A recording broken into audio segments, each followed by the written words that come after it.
Hello, and welcome to my version of Sodor Fallout. When I watched this on YouTube, I just decided to make my own Sodor Fallout. The Sodor Fallout series was created by Timmer Thunderbolt, and Thomas and Friends are owned by Metal. So enjoy this. My version of Sodor Fallout.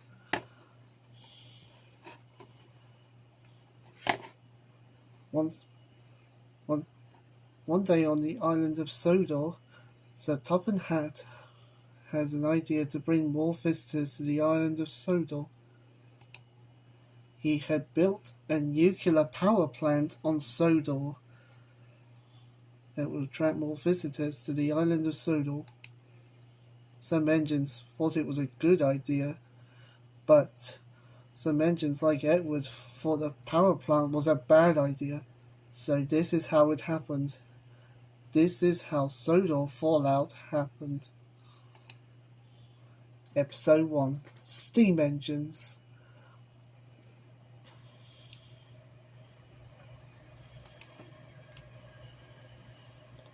At Wellsworth Station, Edward was picking up some passengers. Isn't it a great day, driver? The sun is shining, the birds are singing. What could go wrong? Unfortunately, as Edward was saying, what a beautiful day it is, the power plant exploded.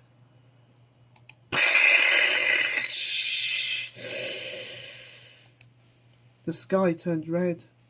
"Bust my buffers!" cried Edward. "What was that?" "It's the nuclear power plant," said his driver. "Run, Edward, run!" And Edward's gone in the speeds he had never gone before. He raced past Donald, who was going in the opposite direction. Soon a shockwave hit Edward. He hit the glass of the coaches. And finally, Edward stopped at Knapford Station. "I just knew this power plant was a bad idea," he said. But then later, James came to Knapford Station. He was very cross. "Hey, James, it's nice to meet you, but why are you so cross?" "It's a long story, Edward. Let me tell you." "All right, Toby.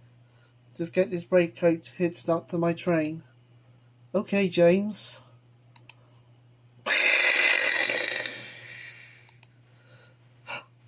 "Bless my bell! What's happened?" "It's the power plant, Toby. Quick, get the brake coat onto my train. Please, Toby. Please. I think Henrietta might be in trouble. I had to go and help her." "Oh, Toby. I'm going out without the brake coat." And then the shockwave hit me.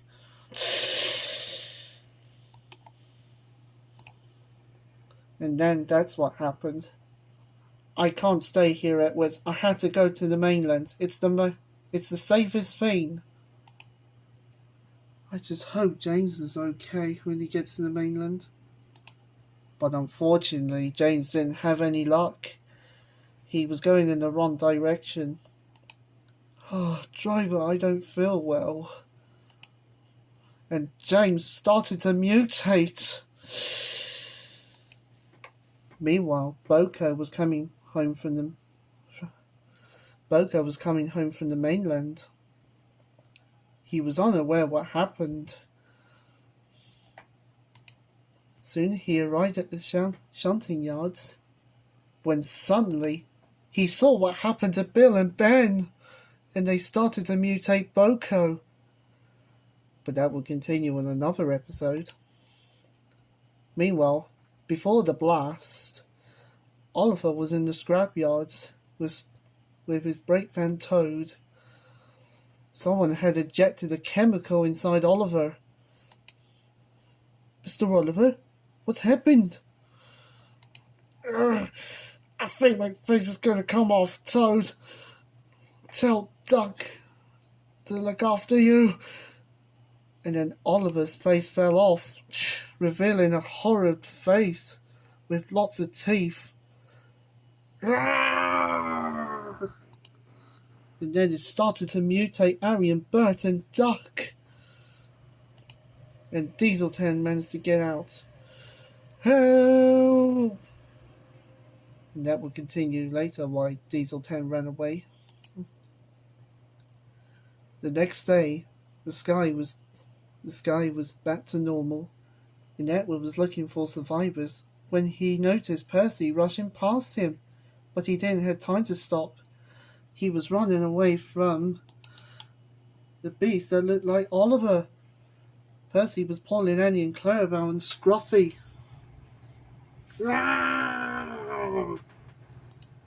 And then Percy crashed, and then Oliver had started to mutate Percy.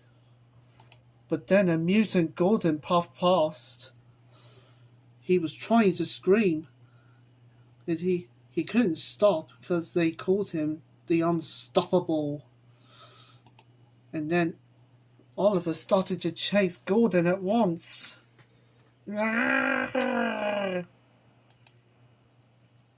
Later that night, Edward needed a place to stay for the night. Then when he found the shed, he saw Henry. "Henry," said Edward, "I'm glad to see you." "And am I glad to see you too, Edward? You notice I wasn't affected because of my special coal. And I have a truck on the front for a shield." "Did any of the engines survive?" said Edward. "So far, no," said Henry. "You see, I saw a mutant Gordon rush past me, and he was trying to scream, but he didn't have time to stop. I was called a Night Walker, and they called Gordon the Unstoppable. Poor Gordon, I hope he's alright. Anyway, let's start in the morning to look for survivors." Later next morning, Edward had found Percy. He was crushed, and Annie and Clarabelle and Scruffy were still there. "Oh no, Percy!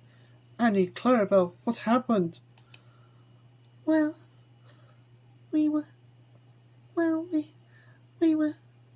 We were escaping from what looked like Oliver, and he chased us, but Percy crashed, and then a mutant Gordon popped past and left us there. I can't leave you, all of you three here, but don't worry, Percy, we'll get you better soon. We just need to find a cure." Soon Edward brought Annie and Clarabelle and Scruffy back to the yard when he heard an unfamiliar whistle. Edward gasped. He looked towards and it looked like Thomas. Thomas was still the same engine they knew, but he was mutated. "Thomas!" cried Edward. "I'm so glad to see you." And Thomas tried to speak, but his speaking was a bit weak. "Edward," he spoke, "is that you?" Later at Titmuss Sheds, all the engines were gathered. Douglas was there, and he was very sad because he lost his twin Donald during the mutation. Then they found Sir Topham Hatt, who was at Titmuss Sheds as well. But Sir Topham Hatt had brought a special visitor from the Magic Railroad at Muffle Mountain. It was Lady, and Lady had discovered a cure for the mutations. "I noticed you got a mutant engines problem. Well, I've got the cure. It's my gold dust. I've got enough gold dust to cure all your friends. So gold dust is the cure, said Edward. That explains it. Yeah, we just need to find all the steamies who have been mutated, said Henry. Alright, this is our chance to save our railways, said Sir Topham Hatt. Soon Lady found Emily and got her back to normal. Soon Edward found James and Henry found Gordon and they got them back to normal. And soon Lady found the bees and Duck and they got them back to normal. And soon Gordon found Spencer and Spencer was back to normal. Soon Edward found Bill and Ben and got them back to normal.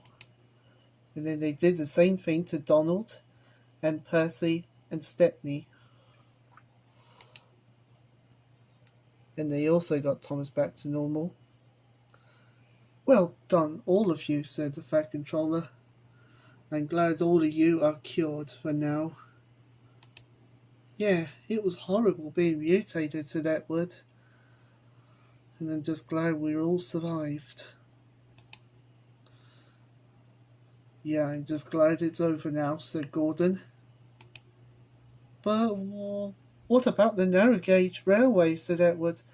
I just hope they're having better luck. Yeah, we need to make a visit to the narrow gauge railway. And that will continue on the next episode. What will happen with the narrow gauge engines? The end.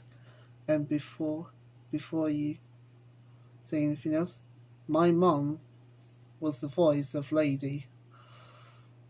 And I did the male characters. The end.